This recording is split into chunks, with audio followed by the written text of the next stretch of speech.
Bill. All right, episode 29, Stevens Point main event. I'm Bill Shmkowski, sitting in for JJ. I'm on the point four. Yes. But JJ needed a week off, so I'm sitting in with Big Mike here. Big Mike. So let's get this going. You watch Raw last night? Yes, I did. It wasn't as good as last week. But still, it was a decent good. show. It was a good show. But last week, I was excited after last week. But I mean, this was a good show. I'd probably give it a solid B.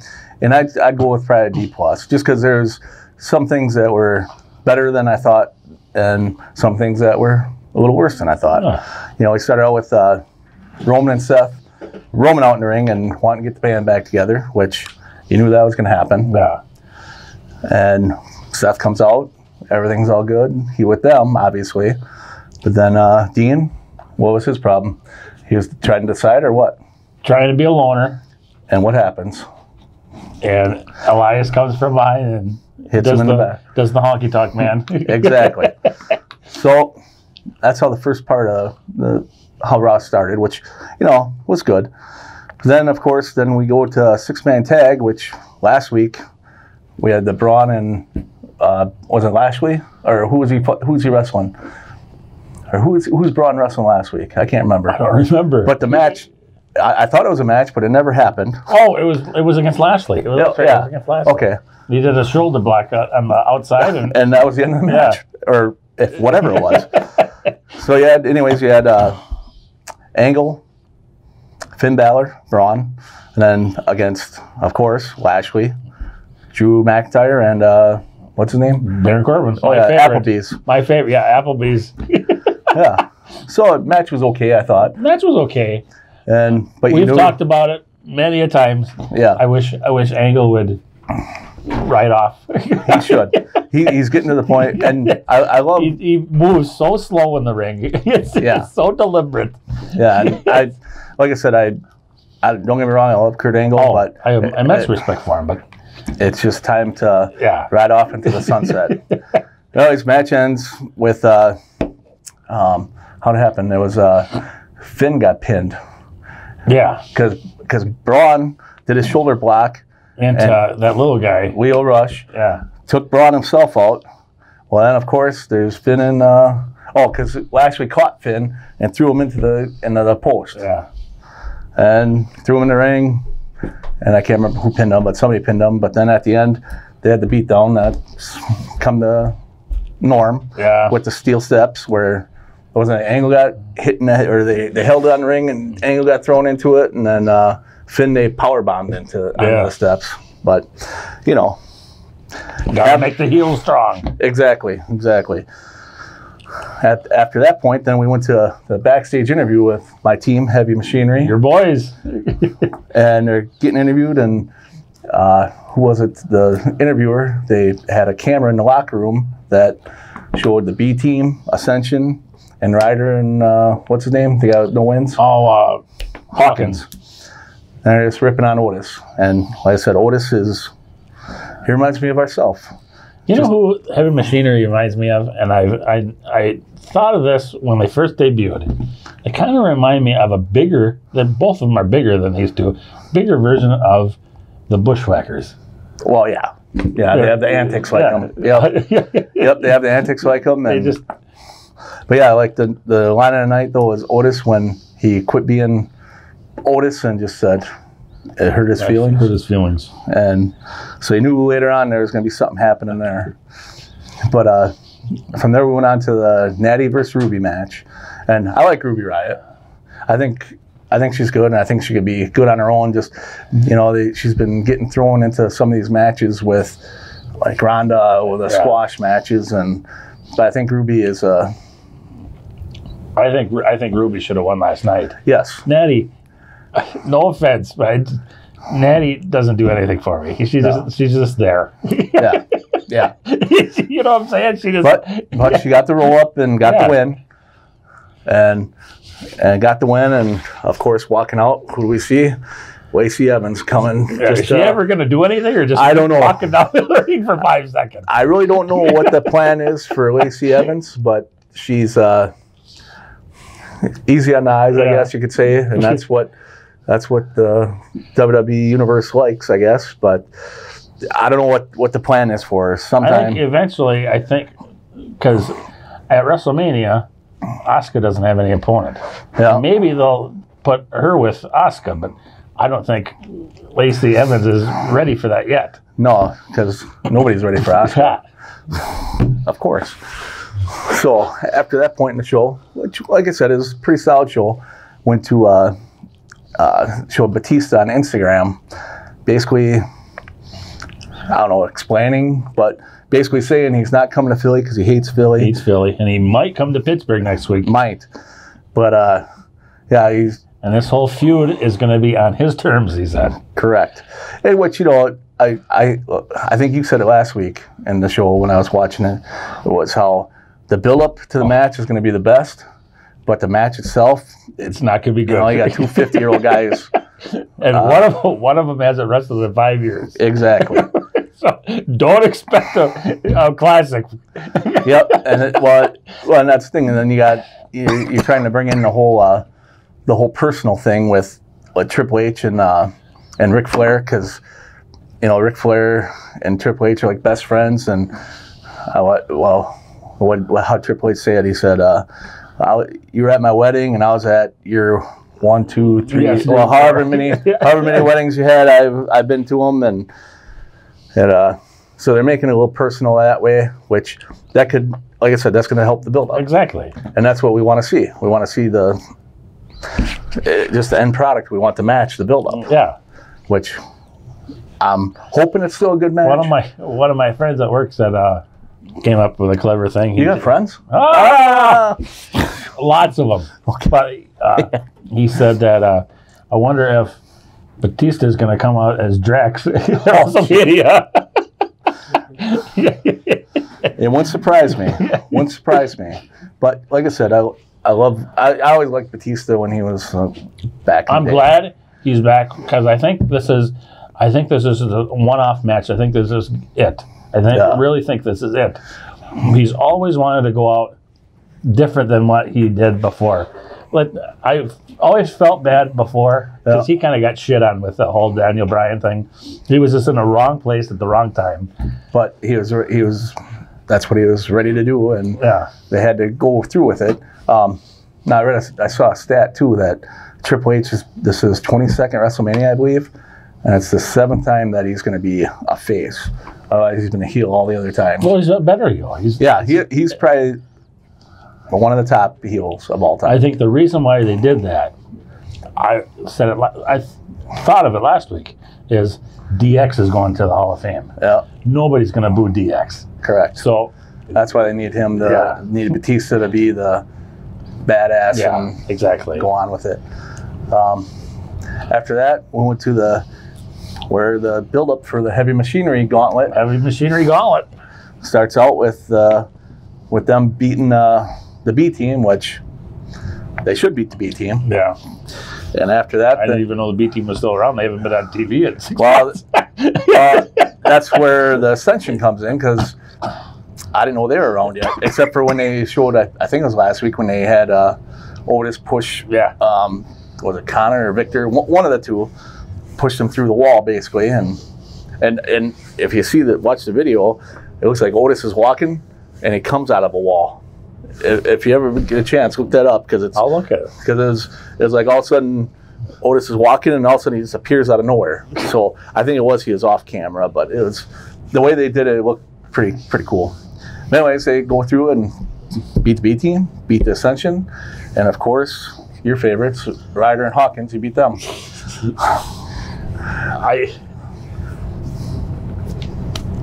I got nothing to say about Ryder and Hawkins. It's like they got nothing to do with these two. Let's put them together. And I don't think that I think they're both good wrestlers. They're both good singles wrestlers, and I think like Hawkins could go on 205 Live. Yeah. Ryder, Intercontinental Champion. Exactly. And because he was one at one time, but I think but I believe that's where those two need to be on that, because other than that, they're not not a good team. No. In my opinion. No, they used to be a tag team years ago, and they were marginal back then. Yep. So after that, we had the match from the beginning of Raw, how it started out with Elias and Ambrose, where what happened on that? I dozed off because I don't really care for either one of them. Elias won. Yeah. Which, at this point, Ambrose could be wrestling Barry Horowitz, and Barry Horowitz would go over. But see, I heard that he might not be done after WrestleMania. Actually, I've heard that rumor too. So if that's true, he's going to have a heck of a comeback because, yeah, they've been making him job to a lot of people. And, yeah, he lost to Elias. Then Seth and Roman came out, teased the reunion, and he didn't say Dean didn't say anything, went halfway up the stairs, and then Corbin, Drew, and Lashley came out and started beating up the other two, and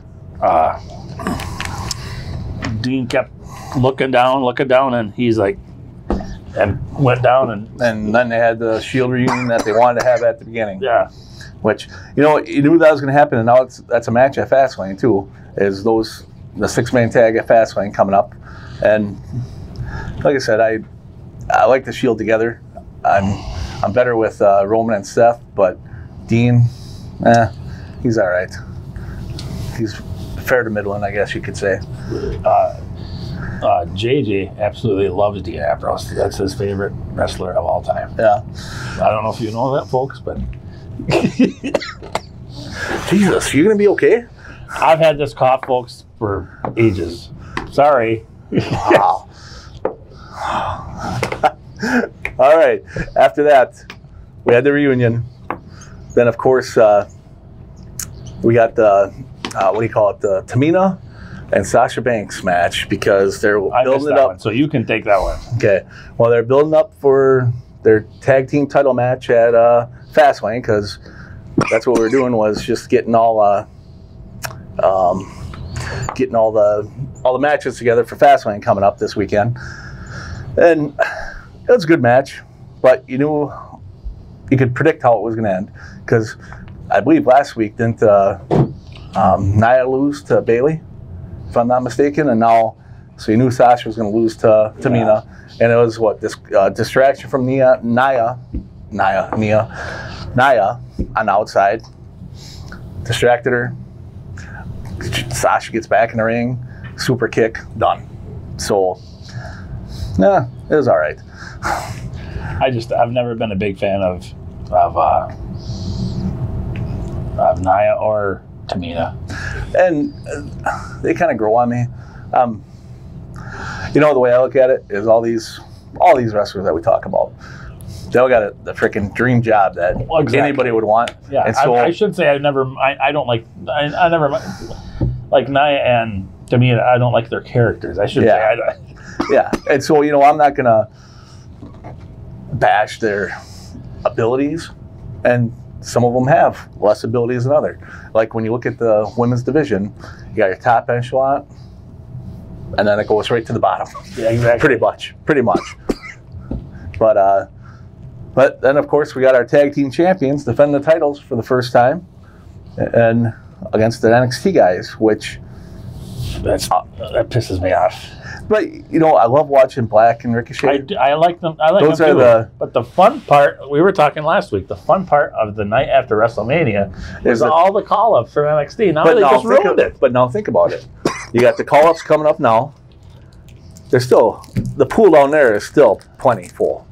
They got so many people, and plus I think you're going to be seeing more of them doing back and forth.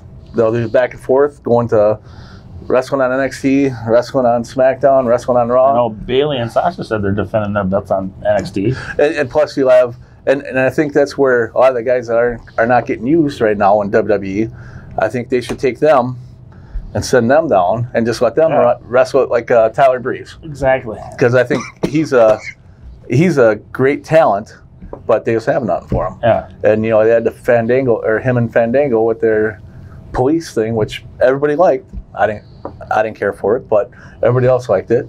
And now they have nothing for him, so he's just sitting in the wings. Yeah. And I think that's that's what they need to do. But anyways, the match was a good match. Revival, like I said, I think that what the Revival needs is somebody, a manager. And I don't even care if it's Paige or what's Paige doing? Yeah, or Jim Cornette. I'd love to see Jim Cornette manage them, because if Jim Cornette would manage them, it'd be like the old Midnight Express coming back, and because that's what the Revival or the Brainbusters. And when you look at all the managers that are left, you got basically from the old days is Paul Ellering and Jim Cornette. And so I think Jim Cornette would be a good fit for the Revival. We've said that before, I know, multiple times. And but anyways, you had the good match going on, and all of a sudden Bobby Roode and Chad Gable come out. Yeah. And why? Just because they're jealous, because they can't beat the Revival, and interfere, cost Black and Ricochet their titles. Yeah. Because the way things were going, Revival should have lost to them. You know, that's how many weeks in a row. So then you get to our main. That was our main event basically. Yeah. And the last was the contract signing, which, last week when Ronda dropped the title there, I didn't think she vacated the title. No, I didn't think that. I think what she was doing was just saying, ultimatum. Yeah, I'm not going to represent this unless I get to fight the best, which in everybody's, in the WWE universe's mind, is Becky Lynch. And in my mind, Charlotte Flair. But I have a one-sided mind, so. But I think it's going to be, I said this before Royal Rumble. I said I don't know how they're going to do it, but I knew it was going to be a triple threat, because that's just. Well, and when you had Steph out there, she lifts the suspension on Becky, which, why they even had her suspended. Well, first of all, me and JJ were talking about it last couple weeks. Becky's not hurt. It's a storyline.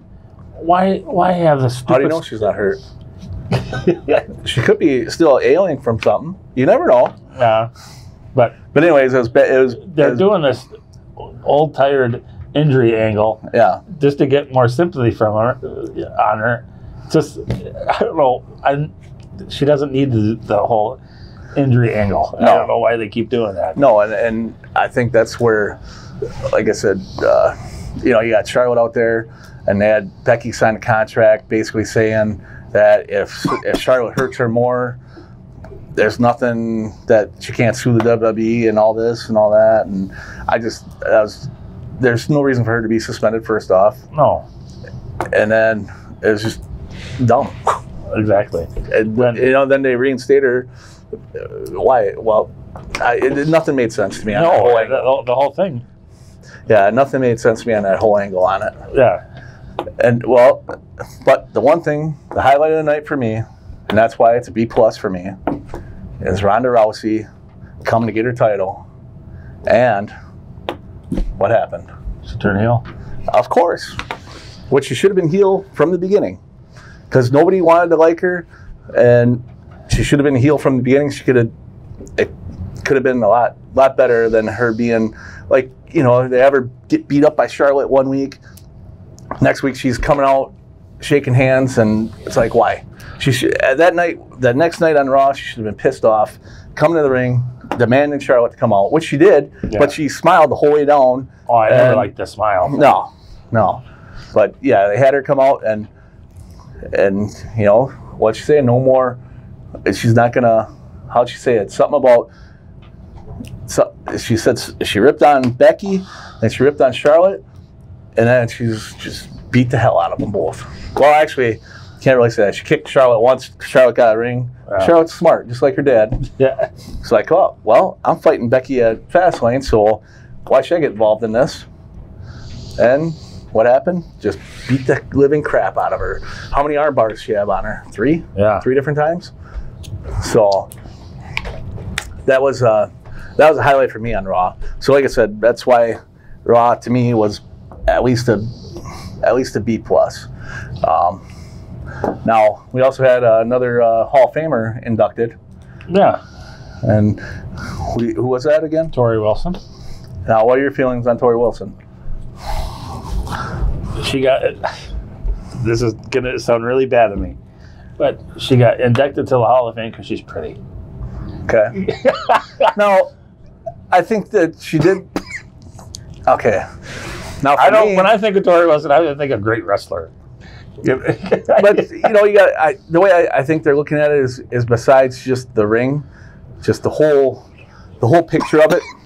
You know, her helping, you know, all the stuff, the charity stuff and all that, which, don't get me wrong, Torrie Wilson, I think, is a deserving candidate for the Hall of Fame, but not at this point. I think there could have been a handful of other people, women, men. First of all, when I first heard that, I was like, Torrie Wilson gets in, but you have like how many millions of people prodding you for years to get China in, and she's not even alone. She's going in with DX.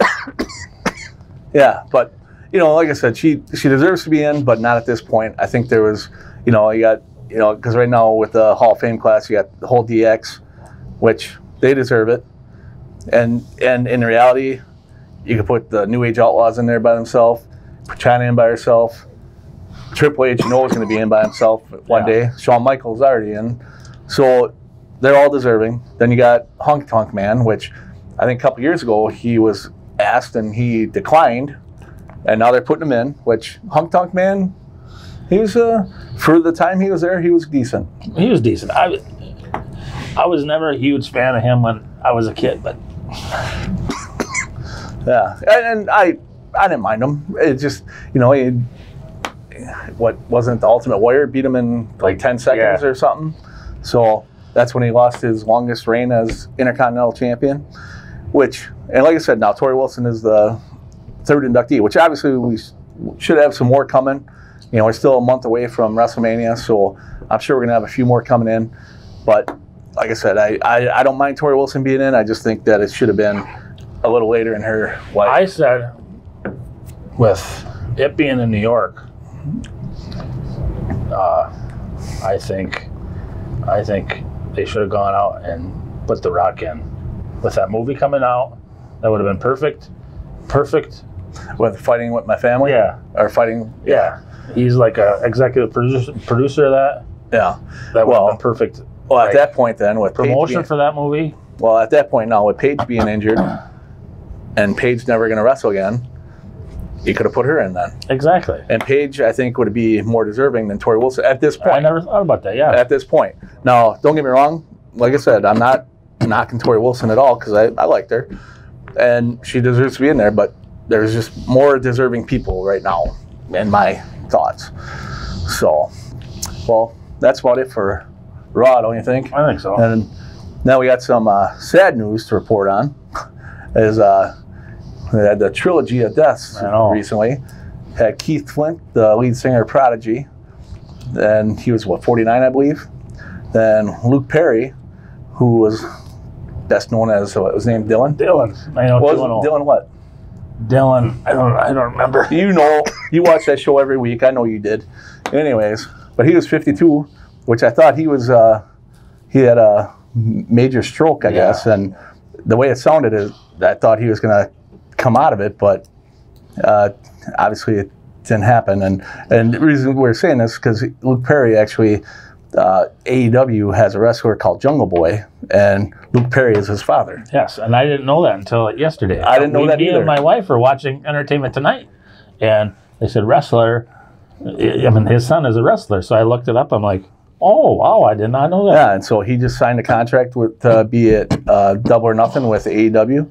And then, of course, the third one, which happened, half hour after Raw, is when I started seeing things, was King Kong Bundy. And he was one of my favorite heels. Exactly. He was probably he made Hulk Hogan at WrestleMania 2. I always thought that he was one of the most underrated. I wish I would have had him on my underrated list. Yeah. Underused. Because after WrestleMania 2, he just vanished. Yeah. I mean, you never heard of King Kong Bundy for years and years and years after that. Yep. And I always wondered if he had backstage issues with somebody. But well, and I think that's the problem now with like today you've heard a bunch of. I've been seeing a bunch of stuff about King Kong Bundy, and I saw a quote from him saying that he didn't like Andre the Giant, which that was part of the Heenan family. I think at one time they all were together, if I'm not mistaken, or at one time they were part of the Heenan family, maybe not at the same time. But no, Bundy was. I know he was on Married with Children a couple times. Yeah, and he was an actor, comedian, and he was just, in my mind, one of the all-time greats that, in reality, should be in that Hall of Fame. Exactly. And I saw something. I think it was 2016. There was a lawsuit for concussions and stuff, and he was part of that with a handful of other wrestlers. I think Demolition was on that too. And I think that's part of it. That those guys are. That's why they're being blacklisted, I guess you could say, for right now. But I think in time, well, if Bret Hart can punch his boss, spit in his face, exactly, and come back and be in Hall of Fame and still do some roles. In time, I'm sure both those guys, or Demolition, King Kong Bundy, rest in peace, and he'll be in the Hall of Fame. Like I mentioned on point 4, I think it was like our first episode.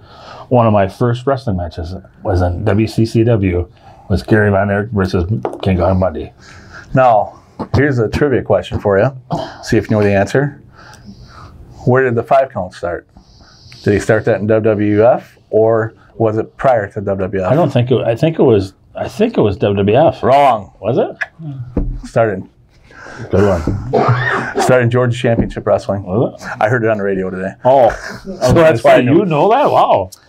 First time I saw him do it was in WWF. Well, obviously that's when probably a lot of people saw it. 'Cause that's when everybody saw it mainstream like that.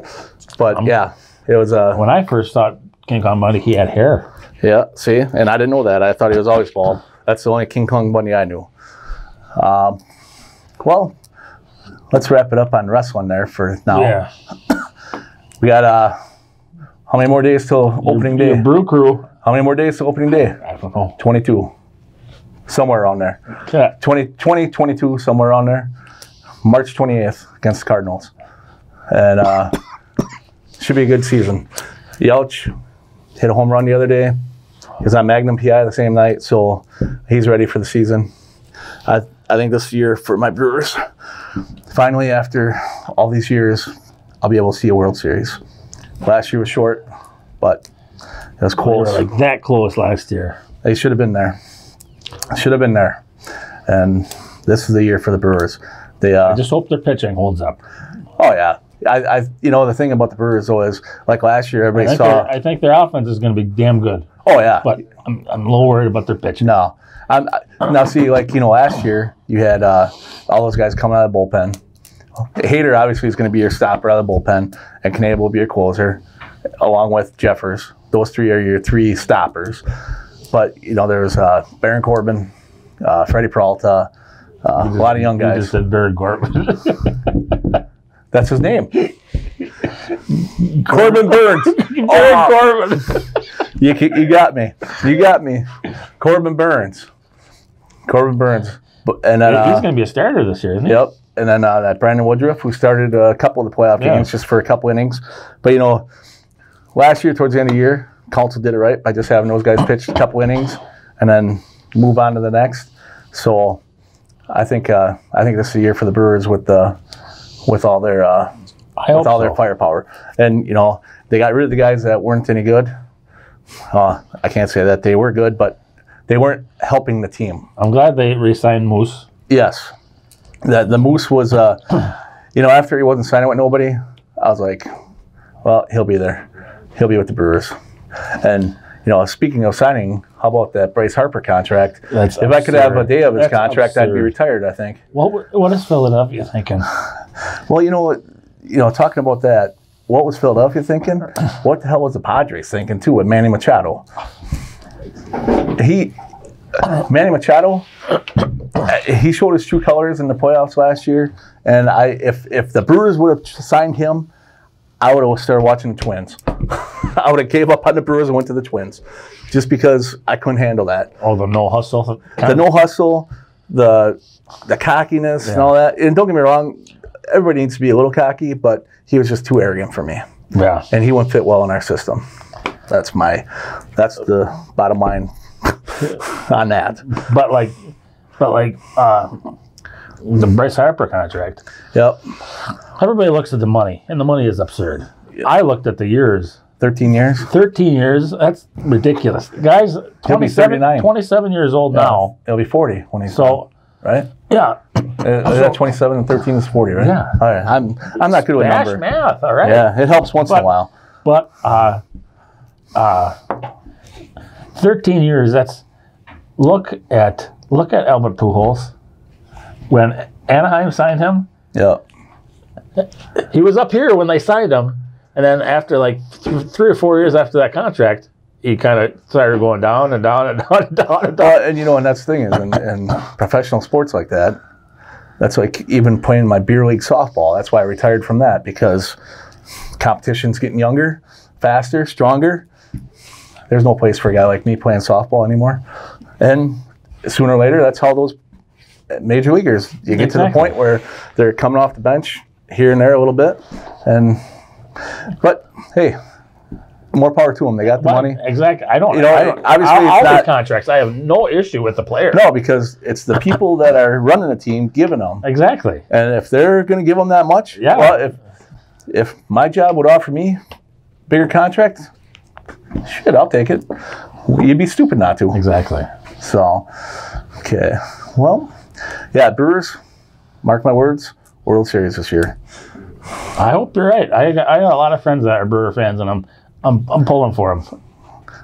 There he goes telling about his friends again. But anyway, what else we got sports-wise? The Combine? Oh, yeah, you watched that? I didn't watch much of it. I watched a little bit of it. Anybody good?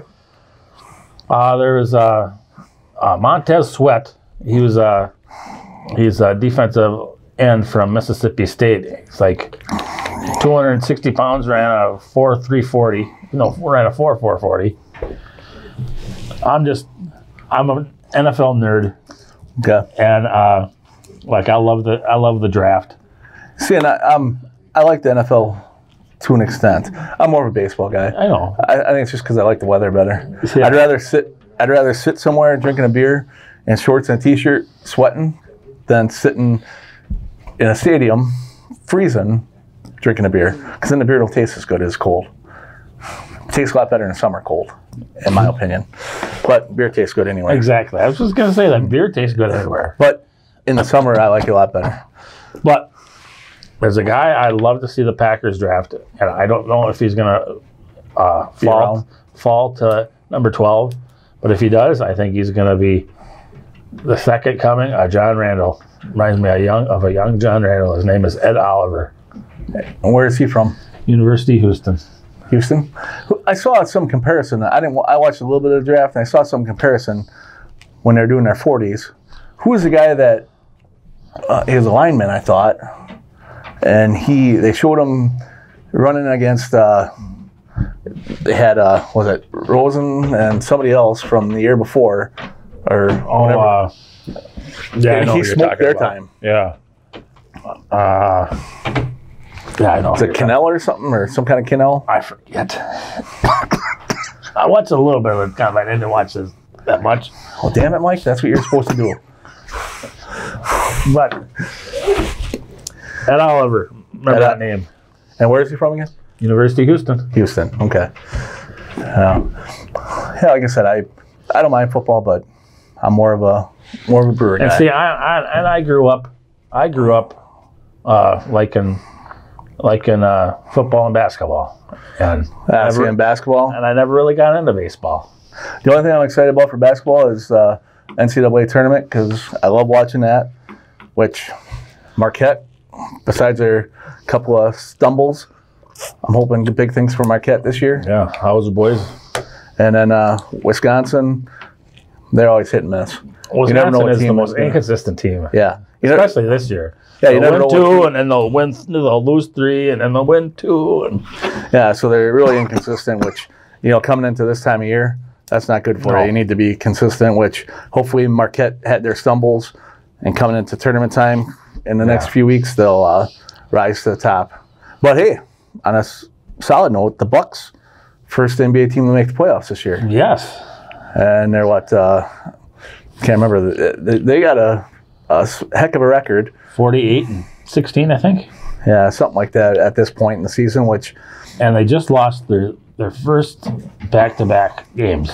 Which, if you can do that in any sport, if you can, that's what, season started in October. Yeah, and lose 2 in a row now. Yeah, I'll take that. Exactly. And they're stacked from what I've seen. The only time I really watch the Bucks is if I'm flipping through and there's nothing else on, and I'll leave the Bucks on. But they hopefully a championship for Milwaukee this year. Amazing. Because then you'll have the Bucks, they'll have the Brewers. Bucks and Brewers World Series and Finals champions. Woo! That's all we need. What else? You got anything else for this week? I think that's it. Yeah. I think we should be good. Next week, I think JJ will be back. I'll be gone. He'll have... I got to put up with JJ again. And you'll have this guy hacking. Hopefully, he'll be done by then. Hopefully. Yeah, it's only been going on a month, so... Thank you for filling in for JJ this week. My pleasure. A lot of fun. And we'll see you next time. See you next week, folks. All right, have a good one. Thanks. Good job, guys.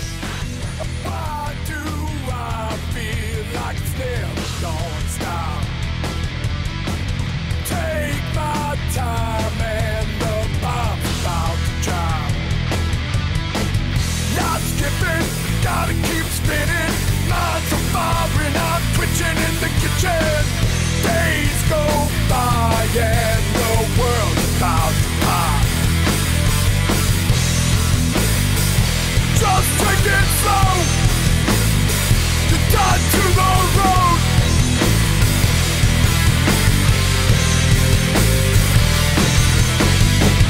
Trapped in time as I slowly start